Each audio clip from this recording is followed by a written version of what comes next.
उधर के सामने, वो 123 में से ज़ाब्तागंज की मस्जिद है, और भी कई इस तरह की मस्जिद है, वो आपके कृषि भवन की मस्जिद है। तो ये तो मस्जिदें मुसलमानों के तसव्वुफ में है, इस्तेमाल में हो रही है। तो अब बाकी की जो कुछ प्रॉपर्टीज है उसके सिलसिले में किस तरह से कुछ चीजें तो मुसलमानों को यानी वक्फ बोर्ड की जो है उसी की मिल्कियत है, वो इस्तेमाल हो रही है। तो बाकी की जो प्रॉपर्टीज है, देखिए अब 123 प्रॉपर्टीज इसका माए बाप कोई नहीं है आज। LNDA भी उसको देखभाल नहीं कर रही है, वक्फ बोर्ड भी देखभाल नहीं कर रही है, DDI भी देखभाल कर नहीं है। तो कोई एनक्रोच कर रहा है, कोई। हालांकि आपको मैं बताऊं, जॉइंट पार्लियामेंट्री कमेटी ने जब ये मसले को देखा तो सबसे पहले वो ऑर्डर किए पार्लियामेंट्री कमेटी कि LNDA और DDI मिलकर, गवर्नमेंट ऑफ दिल्ली मिलकर एक कमेटी बना के इसका रियल स्टेटस 123 प्रॉपर्टीज क्या कोई एनक्रोच हुआ है या नहीं है, वो पार्लियामेंट्री कमेटी ऑर्डर की थी। तो उस वक्त पर सर्वे भी हुआ था कि 123 प्रॉपर्टीज की हालत क्या है, कौन पोजीशन में है, किसका, वो भी एक सर्वे हुआ है। मतलब ये कहा जाता है कि मुजफ्फर हुसैन बर्नी साहब ने ये पूरा मसला क्रिएट किया, क्योंकि उनकी जिम्मेदारी लगाई गई थी इन प्रॉपर्टीज को वक्फ बोर्ड के हवाले करने की, तो उन्होंने इसको लीज में कर दिया जबकि मुसलमानों की प्रॉपर्टी थी। ये देखिए हालात बगैर जाने के बर्नी साहब की कमेटी ने कुछ प्रॉपर्टीज को आइडेंटिफाई किया था, उन्होंने नहीं दिया था। ये बर्नी कमेटी प्री इमरजेंसी थी, यानी 1977 के पहले थी बर्नी कमेटी। जब फखरुद्दीन आलम वगैरह साहब थे, वो उस वक्त पर हुई थी ये कमेटी। उसके बाद ये 123 प्रॉपर्टी आइडेंटिफाई की HKL भगत कमेटी ने, नॉट बर्नी कमेटी। और एक इशू है जी, मुझे इत्तला मिली है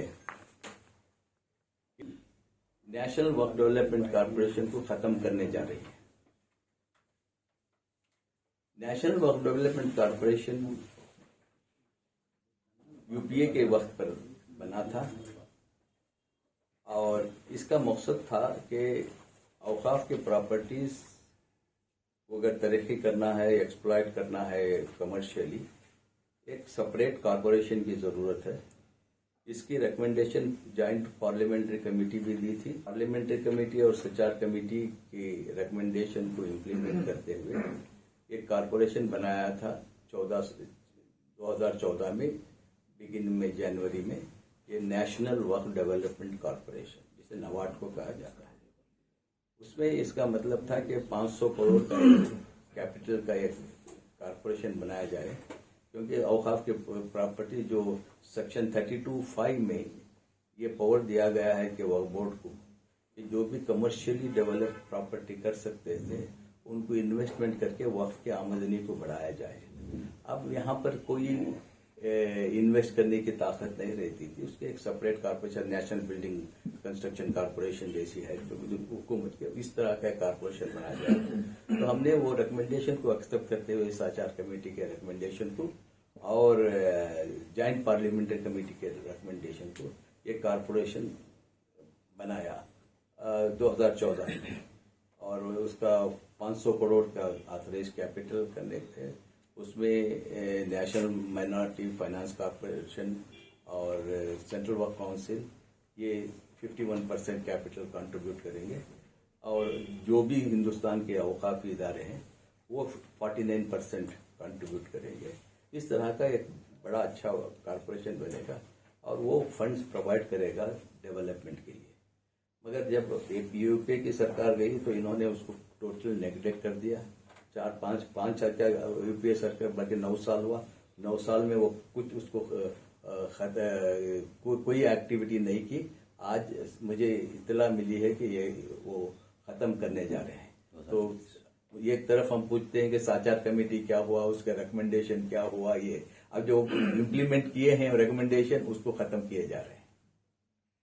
इससे नुकसान कैसा पहुंचेगा वक्फ इंकलाब को? जो है आपने जो कॉर्पोरेशन बनाई थी, डेवलपमेंट कॉर्पोरेशन जो बनाई थी, इससे वक्फ जायदादों को बड़ा नुकसान पहुंच सकता है। नहीं, आप डेवलपमेंट हो नहीं सकते ना। आपके पास कौन से मुतवली के पैसा है, कौन से बैंक आपको कर्जा देंगे, ये जैसा it is a one way of developing the Waqf property. इसका मकसद सिर्फ डेवलपमेंट का है, वक्फ की आमदनी को यह करना चाहिए। आप वरना क्या कर रहे हैं, एक अगर फर्ज कीजिए ये कौन सा होटल यहाँ है, डीपीएस मथुरा ओबराय के अपोजिट जो है कब्रिस्तान है, खुसरो पार्क, उसकी जायदाद ओबराय जायदाद कीमत एक ही होगी, लैंड वैल्यू।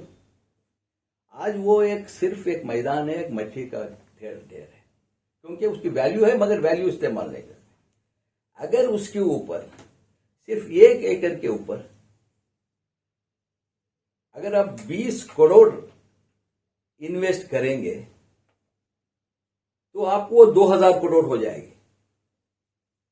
वो 20 करोड़ इन्वेस्ट करने के पास कोई इदारा नहीं है, कोई इंडिविजुअल नहीं है, कोई वक्त के पास होते पैसे। तो ये कारपोरेशन 500 करोड़ का कारपोरेशन है। अब वहां 20 करोड़ करके एक कमर्शियल बिल्डिंग होती तो value of asset will also go up, वहां से इनकम आएगी आपको 1.5 से 2 करोड़ महाना।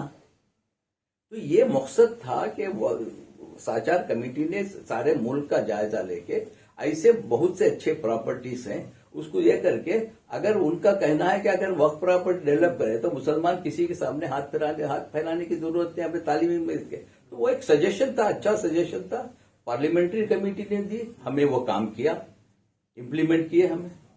अब उसको खत्म किए इन्होंने, स्कॉलरशिप प्रोग्राम खत्म कर रहे हैं, एमएसडीपी खत्म कर रहे हैं, जितने भी प्रोग्राम साचार कमेटी इम्प्लीमेंटेशन के हमने लिए थे उसको एक एक करके खत्म कर रहे हैं। ये जो स्कॉलरशिप को जो खत्म किया गया है, प्री मैट्रिक स्कॉलरशिप, फिर वो हायर जो फेलोशिप थी उसको खत्म कर दिया गया है, तो ये जो इकदाम है आप किस तरह से देखते हैं? क्या एक पर्टिकुलर सेक्शन को अपीस करना है ये गवर्नमेंट? अपीस हो या नहीं हो, गवर्नमेंट हैज फेल्ड। ऐसे I don't go to the appeasement under, जिससे मुझे कोई दिया जाए। गवर्नमेंट जो है, गवर्नमेंट के पॉलिसीज कोई भी गवर्नमेंट हो या डिसीजन जो लेते हैं वो कंटिन्यू होते हैं। ये गवर्नमेंट आते ही हर पॉलिसी खत्म हो जाती नहीं। अगर कंस्ट्रक्शन कुछ काम होता है तो गवर्नमेंट आते है वो कंस्ट्रक्शन छोड़े। Government is a continuing body. अब ये इनको उतनी भी समझ नहीं है कि वो खत्म करते जा रहे हैं तालीम। तो स्कॉलरशिप, हालांकि हमने रेकमेंड किया था कि डिमांड बेस्ड स्कॉलरशिप दो माइनॉरिटी को, जैसा कि SC ST को देते हैं। वो डिमांड बेस्ड तो छोड़ो, जो दे रहे थे वही खत्म कर रहे हैं। जो स्टीप कट डाउन हुआ है बजट में, उसको किस तरह से? देखिए, आज का अगर नॉर्मल इंक्रीज ऑफ 5 to 10% हर महकमे में, हर बजट में, हर साल में बढ़ता है। हमारे जमाने में 5000 करोड़ का टोटल बजट था। जब फिर इसको चैलेंज किया गया तो चैलेंज इसलिए कहा, चैलेंज इसकी नौयत या गवर्नमेंट के राइट को चैलेंज नहीं किया गया, सिर्फ चैलेंज किया गया कि ये नोटिफिकेशन जो गेजेट हुआ है वो उसी दिन ही कोड ऑफ कंडक्ट में लागू हुआ है, इसलिए ये एक कोड ऑफ कंडक्ट के खिलाफ है करके चैलेंज हुआ था। मगर उस वक्त पर ये मामला कोर्ट से ये गवर्नमेंट को भेजा गया कि आप इसके ऊपर एक डिसीजन लीजिए, तो क्या ये कोड ऑफ कंडक्ट वायलेशन है या नहीं। तो उसके बाद वो ये कमिटी, अर्बन डेवलपमेंट मिनिस्ट्री ने, ये NDA सरकार आने के बाद अर्बन डेवलपमेंट मिनिस्ट्री ने एक कमेटी बनाई, 1 मैन कमेटी। वो कमेटी भी वक्फ के फेवर में अपना फैसला दिया। तो फिर हुकूमत वो फैसले को एक्सेप्ट नहीं की, फिर दोबारा उन्होंने उसको 2 मेंबर कमेटी बना के उसमें कुछ वो ये प्रॉपर्टीज अपने कब्जे में लेना चाहते थे। तो इसलिए वो हाल ही में ये नोटिफिकेशन किए हैं कि ये जो 123 प्रॉपर्टीज हैं वो DDA और LNDA के कब्जे में आएगी, वक्फ बोर्ड के पास नहीं रहेगी। तो इस तरह का नोटिफिकेशन निकला है, ये बिल्कुल गलत है और ये प्रॉपर्टीज डी नोटिफाई हो गए हैं। इसकी मिल्कियत वक्फ की है और वक्फ बोर्ड इसका मुतवल्ली है। तो आप अगर कोई भी सरकार इसे लेना चाहती है तो फिर डी नोवो उसको अक्वायर करना पड़ता है, रीजन देके कि किस लिए इनको ये प्रॉपर्टीज होना चाहिए। जो न्यू लैंड एक्विजिशन एक्ट आया है उसके मुताबिक अक्वायर करना पड़ता है, क्योंकि वो डिनोटिफाइड प्रॉपर्टीज है, नो मोर गवर्नमेंट प्रॉपर्टी। तो इसलिए ये वक्फ बोर्ड को चाहिए था कि ये इसको सही तरीके से अपना मौकूफ कमेटी हो या कोर्ट के सामने रखें। कहीं ना कहीं वक्फ बोर्ड से कमी हुई है, वक्फ बोर्ड ने सही फैसला नहीं लिया है, और ये कहा जा रहा है कि वक्फ बोर्ड ने वो कमेटी के सामने नहीं आए। ये भी एक बहुत बड़ी उनकी भूल है, तो गलती है। तो अब ये फैसले कोर्ट के सामने सही मौकूफ रख के इसको कोर्ट के जरिए ही हल करना जरूरी है, अगर गवर्नमेंट अपना मौकूफ नहीं बदला रही है। लेकिन दिल्ली सरकार में जो वक्फ बोर्ड है उसके जो चेयरमैन है उनका साफ तौर पर ये कहना है कि कांग्रेस पार्टी ने उनके साथ धोखा किया है इस प्रॉपर्टी को लेकर के। उनको कुछ उनके बयान से कि उनको कुछ मालूम ही नहीं है। जो चेयरमैन का बयान में देखा, वो एक पॉलिटिशियन जैसा हम पॉलिटिकल पार्टीज को बदनाम, ये पॉलिटिकल पार्टी है तो बी पॉलिटिकल पार्टी को बदनाम करना, वो उतना ही उनका बयान है। उन्होंने कहा कि कांग्रेस ने हमारे साथ इस तरह धोखा किया कि हमारी ही जमीनें हमें लीज पे दे डाली। अब वो उनको जो कानून मालूम नहीं है, तो अब उनको हमारी जमीन यानी अक्वायर्ड हुआ था, नोटिफाई हुए थे, उसके बाद हर एक को जब सर्वे हुआ, सर्वे नोटिफिकेशन के बाद दिल्ली गवर्नमेंट ने ऑब्जेक्ट की कि हमारे जमीन है, अक्वायर किया गया था, ये 1911 में अक्वायर किया था ये।